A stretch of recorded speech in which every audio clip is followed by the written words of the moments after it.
અને અમારા ભાણીબા અમારા નાના નાના ગીગલાઓ અને દરેક વસ્તુની ચકલા ઘરે છે, ગાયો માટે છે, બધા માટે. અને આ નવું મંદિર વાસણા દાદાનું બનેલું છે. જય માતા, જે પણ વાસણા દાદા આયા હોય કોમેન્ટમાં લખી દેજો જય વાસણા દાદા. જૂનું સ્થળ હે અને આ જૂનું સ્થળ છે બાપાનું. આ નવું મંદિર ની તૈયારી ચાલુ જ છે, હજુ અડધું બની ગયું છે. અને આ જો પ્રસાદી અહિયાં પડી છે, નારિયેલ ફોડવાનું બાપાની ધજા.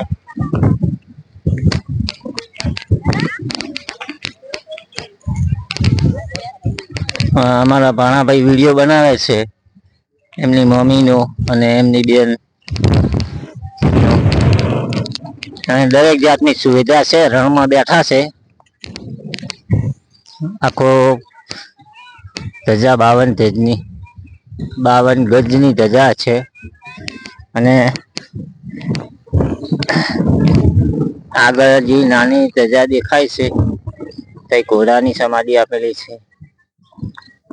કઈ બાજુમાં એક કૂતરાની સમાધિ છે. દરેક સામે દેખાય તમને રણ.